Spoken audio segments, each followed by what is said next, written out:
Bonjour, je m'appelle Michael Galache et je vous souhaite la bienvenue dans cette vidéoconférence numéro 31. Alors, de quoi est-ce que j'allais parler aujourd'hui? Ça fait déjà quelques temps que je n'ai pas fait de nouveaux vidéos et ce matin, très tôt, j'avais envie de vous parler à nouveau. Il s'est passé beaucoup de choses entre-temps et il est encore tôt, ça doit se voir un peu, j'ai les yeux encore un peu endormis. Il fait très beau dehors, et nous sommes en plein été. Et il y a un sujet qui revient souvent depuis le début. Et c'est le sujet sur l'éveil. L'éveil et la réalisation. Alors, j'avais envie de commencer à dire quelque chose style je ne suis pas fou.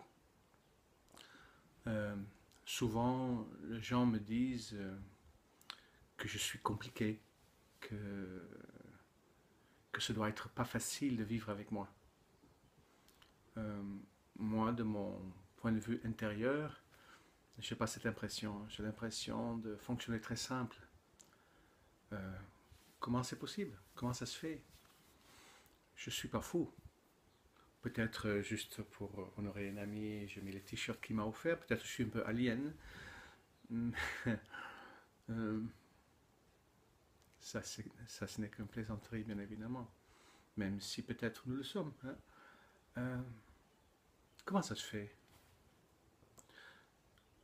En 2001, comme je l'explique dans ma première vidéo, j'ai vécu ce que j'appelle un éveil. Alors, c'est quoi un éveil? J'ai jamais osé en parler comme ça. Je pensais toujours que l'éveil était pour, je sais pas, pour des gens très spéciaux, des personnes, euh, je sais pas, qui peut-être déjà étaient déjà connues. Je pouvais pas m'imaginer de que ce que j'avais vécu moi était un éveil. C'était impossible, même si j'ai toujours rêvé d'en vivre un. Euh, je me rappelle jusqu'à mon très jeune âge d'avoir cette particularité d'être un peu spécial et déjà très jeune, comme je pense beaucoup d'entre nous le font, essayer à distance de transformer les choses qui ressembleraient étrangement à cette notion de la loi d'attraction. Donc il a dû avoir des mémoires au fond de moi. Alors ce n'est que depuis, je sais pas, un an que j'ose appeler ce que j'ai vécu un éveil. Avant, je disais que j'avais vécu un Big Bang à l'intérieur de ma tête. Qu'est-ce que j'ai vécu? J'ai compris à un moment donné, non, commençons par ailleurs. J'avais beaucoup souffert. Ça, j'avais déjà dit. Et mes souffrances étaient portées sur ma sexualité. J'étais pendant très longtemps éjaculateur précoce et j'ai vécu de l'impuissance pendant plusieurs années. Et j'avais beaucoup de pression par rapport aux femmes et j'ai connu très tard l'amour physique avec les femmes. J'ai toujours été le meilleur copain, toujours, toujours, toujours en train d'admirer les femmes de loin. Mais je reviendrai sur ma sexualité un peu plus tard, avec plaisir, parce que je pense que ça peut aider certains hommes, peut-être. Euh, et ces souffrances, à mon avis, euh, accumulées, ont dû provoquer une espèce de forcing, obligation intérieure de trouver une réponse. Quand évidemment les souffrances comme ça accumulées avec des problèmes d'argent, des problèmes relationnels, des problèmes un peu partout, des problèmes de santé, hum, obligé de trouver une réponse. Et c'est là où un jour je suis assis dans le jardin chez mon ex-compagne de longue date et j'avais une pensée qui me traversait comme ça. Je pensais au centre énergétique qu'on appelle les chakras. Et je me suis dit, mais le premier chakra s'appelle Je suis. Et j'avais compris que le Je suis, c'est mon identité, c'est toute la base, la famille, l'assise, mes particularités personnelles, La sexualité en fait partie aussi. Et là, soudainement, je me suis dit, mais je suis, c'est aussi le nom que Dieu se donne. Et c'était en fait l'enclenchement de ce que j'appelle aujourd'hui mon éveil. J'ai compris en ce moment-là que, mais bien sûr, si je sais qui je suis Dieu. Boum, je suis Dieu. Et ce n'était pas juste une pensée, c'était comme un court-circuit.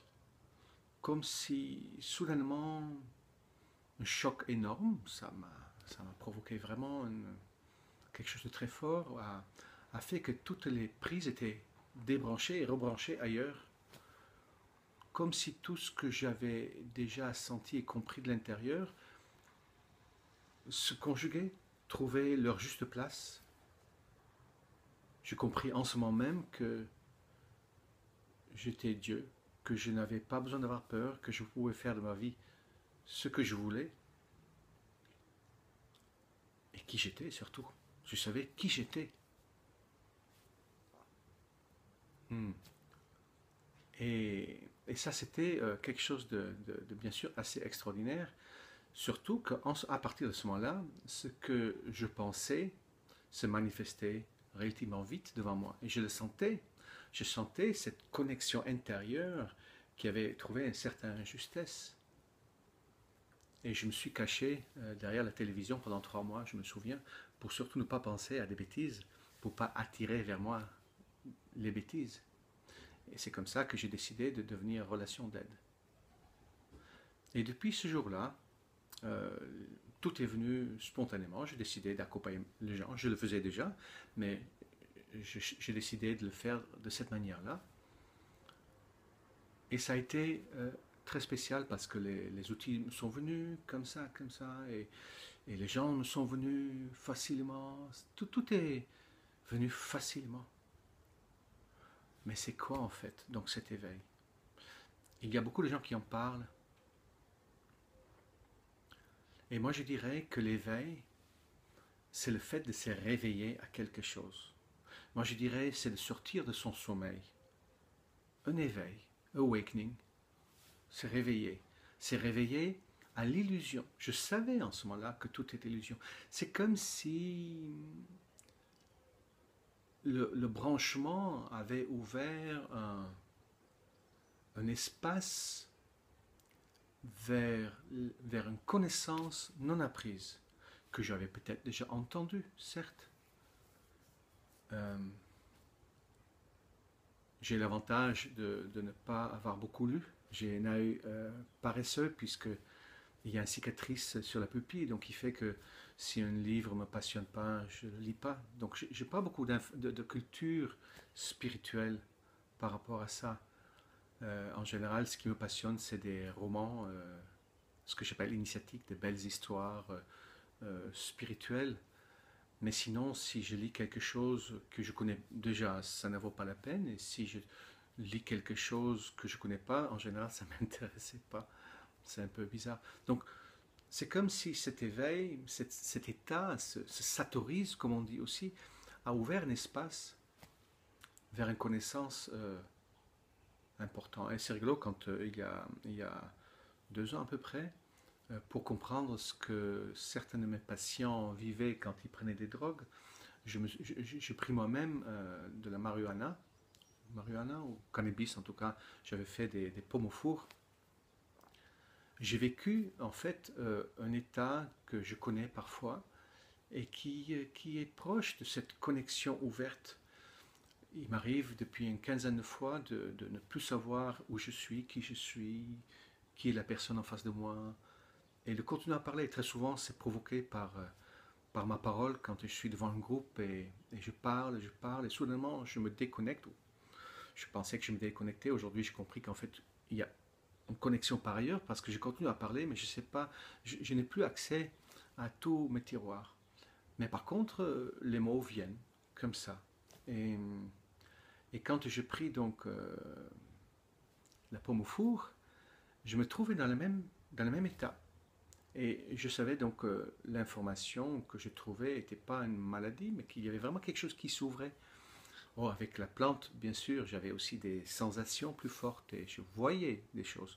pendant qu'avant c'était juste, je sais pas, quelque chose qui passait, voilà. Certains m'ont dit que c'était une forme de canalisation, je n'en sais rien.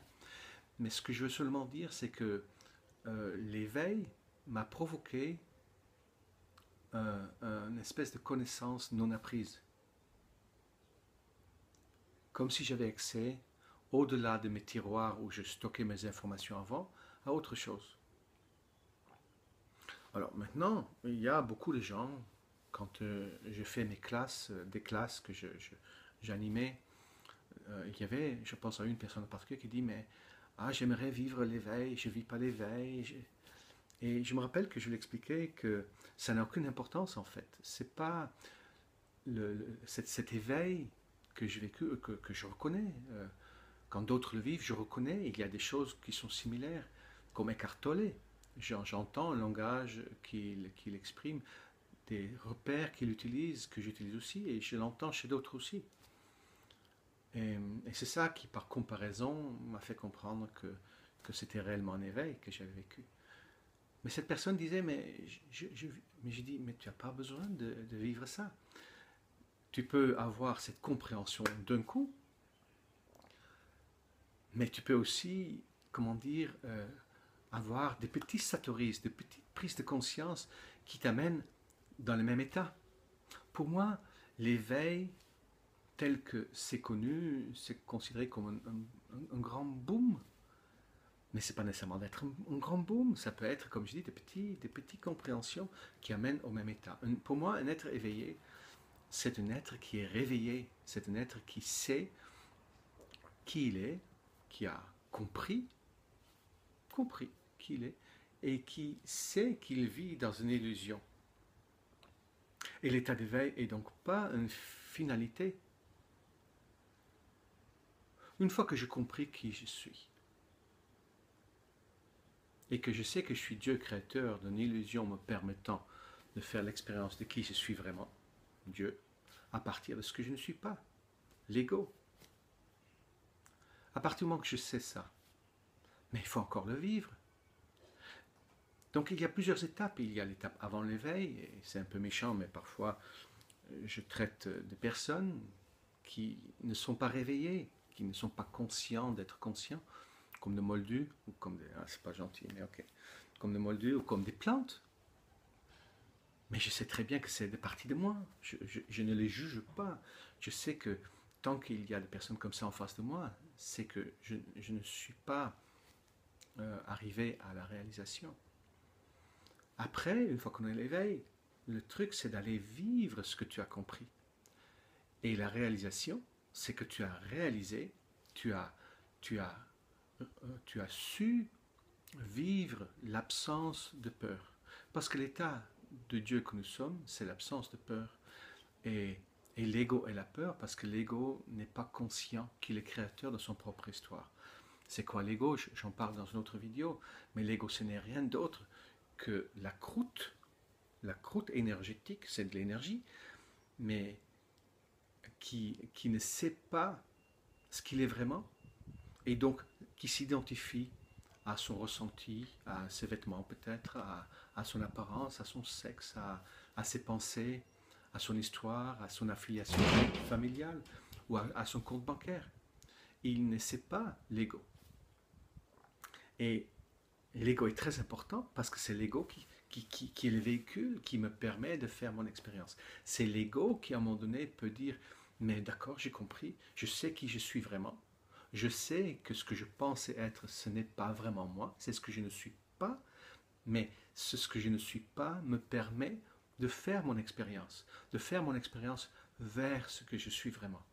L'ego n'est pas un ennemi à abattre. L'ego, c'est comme l'échelle qui nous permet de grimper à l'étage. C'est lui qui fait les chemins, c'est pas l'être qui fait les chemins. L'être a créé le soi, a créé la scène, et l'ego, c'est l'avatar, si on peut dire comme ça, qui joue son rôle là-dedans.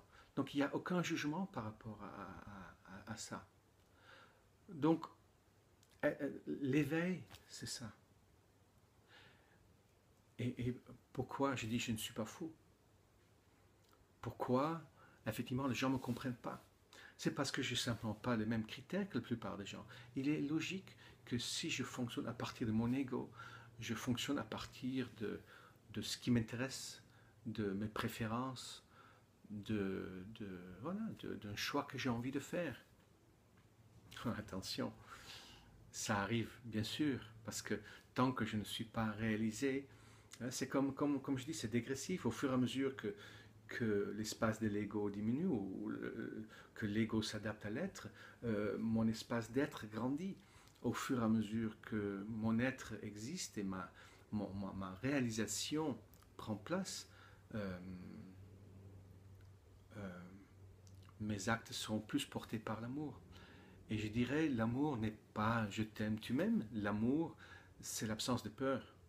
Et c'est pour ça que les gens ne me comprennent pas, souvent. Parce que quand je le peux, hein, faut être honnête, je suis comme les autres. Quand j'accompagne, les gens savent très bien que je ne suis que chef de file en quelque sorte. Je vis la même histoire, ce cheminement vers l'absence de peur. Et parfois, si je ne peux pas, mais j'ai réagi à partir de mes émotions. Et ça peut encore arriver. Mais si je suis conscient, je fais tout pour sortir de ma peur. Et dans ce cas-là, mes choix sont faits différemment. Dans ce cas, mes choix ne sont pas faits, je préfère ça ou je préfère ça, mais ils sont faits sur qu'est-ce que Dieu ferait à ma place. Et ce que Dieu ferait à ma place n'est pas nécessairement quelque chose qui fait partie des critères de tout le monde. Et c'est pour ça que je pense que les gens me disent compliqué.